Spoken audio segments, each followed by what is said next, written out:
each night of his charms won't get you into his arms. My next guest of the program today is a singer, songwriter, musical theatre and television actress, Wendy Stapleton. Wendy's roles have been seen in Neighbours, of course, Blue Heelers, Halifax. She's hosted on Channel 31 and at the age of 9 appeared in Williamson's production of Sail Away. She's been on the Tarek Show on Channel 9. Gee, that goes back years, doesn't it? And Wendy is known as Dusty Springfield. She's on the line right now. Wendy, nice to have you with us today. How are you? I'm doing well. It's been a while since you and I have chatted. I know, it has been quite a while. How long do you think? 15 years? Oh, no! It must be. No, Yeah, that's terrible. The old 3AK days. Dear me. Yeah, my word. And I think one of the earlier ones was when you were at Capers doing, you did Doris Day, I think, around there. Dusty, Doris and Me, That's show it. was called, That's it, yeah. Wasn't that a great venue too at Capers? I know, I often talk to people about it and say how badly it's missed, you know. Oh, it is. We've got nothing quite like that. We're a great capital here for the arts, but we miss that little cabaret. Yes, I know, and there's hardly any left. Yeah, we need it. Perhaps you'll have to go and start one up. I think that's a big call. It is a big call. Don't ask me to help you, will you? I got no dough. Dusty Springfield, you've been doing this for quite a while now. What was the fascination with Dusty? Tell me how it started. Well, the thing was, in actual fact, I was asked to play the role by the writer and director of the first production in the world of a show about Dusty, and she was still alive, however, very ill. Mm-hmm. And the idea behind Terence O'Connell writing that at the time was that he felt sad that a lot of our major performers in the world, everyone waited until they died to let them know how much they loved them. You know, and his idea was to dedicate a show to her while she was still alive. And so I was simply asked to play the role of Dusty because I do have a sort of resemblance, and vocally a slight resemblance as well. Word. So I was very lucky girl, actually. Yeah, your vocal resemblance is fantastic. I mean, I've heard you a number of times at this show, and you're brilliant. Absolutely, you'd swear it was Dusty. Oh, that's very flattering. Thank you very much. But you would look. There are times, even some guys do Frank Sinatra. You can close your eyes and you can imagine that is the artist there, and that's like you with Dusty. Really is. Thank you. Really that's is. Very flattering. Well, I mean it. Neighbours, you were in Neighbours at one stage, weren't you? What, 2000, 2002? Yes, and I was recently on it again. I was on it in 2000, and I think it was 2005 or 2006, playing Delta Goodrum's mother. That's right. And then, of course, very unfortunately at that time, what happened was I'd only been in the show a month, and Delta was diagnosed with cancer. Yes. So, which was devastating to everybody. But it happened so suddenly that the whole storyline of my character had to change, you see, because basically I was written in as her mum, and then she wasn't in the show. So while the script writers had to write a new storyline for me, they married me off to Lou.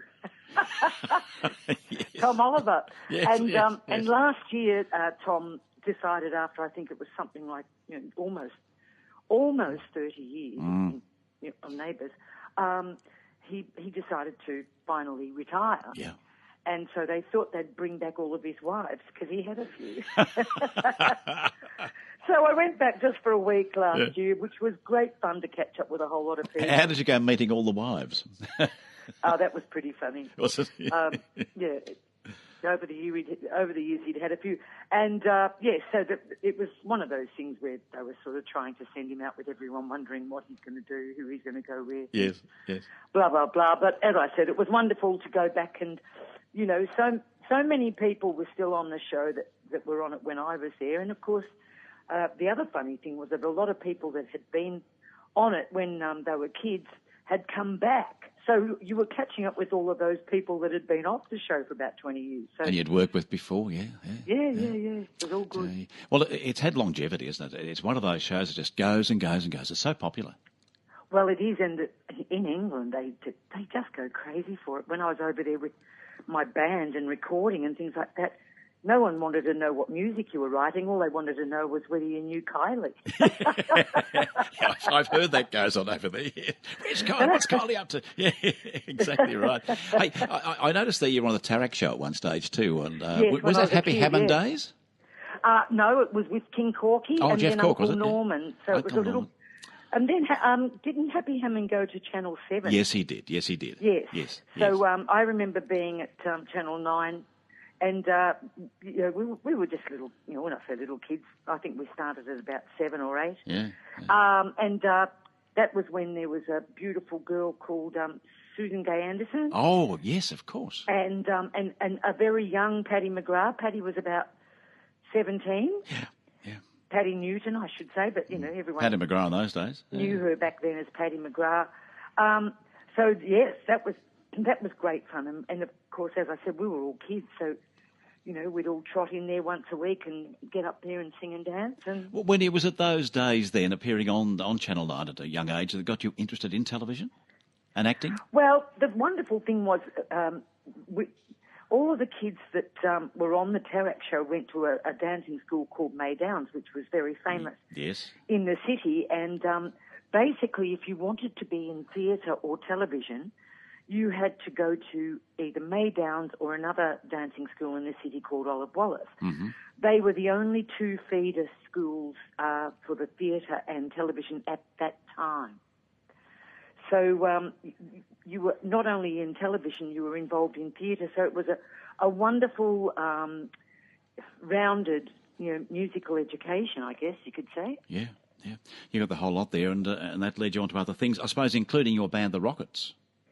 Well, look, yes, of course you become interested in music and then, eventually, hopefully you get signed up to a record label, or you could go the other way and go into musical theatre and try that. However, by the time I was about 15, I really set my heart on being in a rock band rather than being in musical theatre. Mm-hmm. But look where it's led you to. I mean, to say, doing Dusty and all those wonderful shows, it's given you a great opportunity, hasn't it? Well, it has, and it's also, in a funny way, gone back full circle because I've ended up doing theatre things again. Yes, so it's really lovely, actually.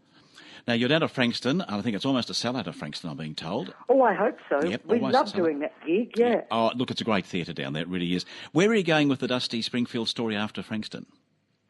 Well, actually, the show that we're doing in December at Frankston is in the Art Centre. Yep. And it's in the room where the cabaret room where they do dinner and show. Yes, that's right, yep. Yes. So, well, we've got that, and then obviously next year we generally do sort of tours of all the art centres.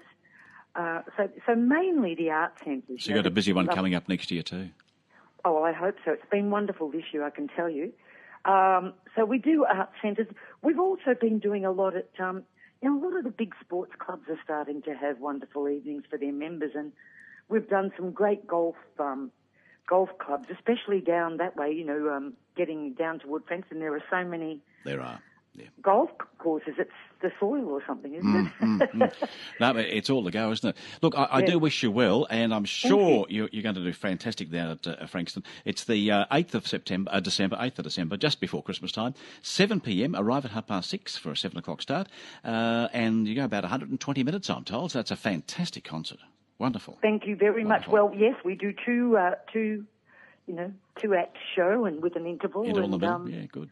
Gives everyone a chance to go and get another lovely wine. Wendy, it's a great time to talk to you again today, just before Christmas, and I do wish you well. Wish you well for Christmas too. Let's catch up in the new year and talk again.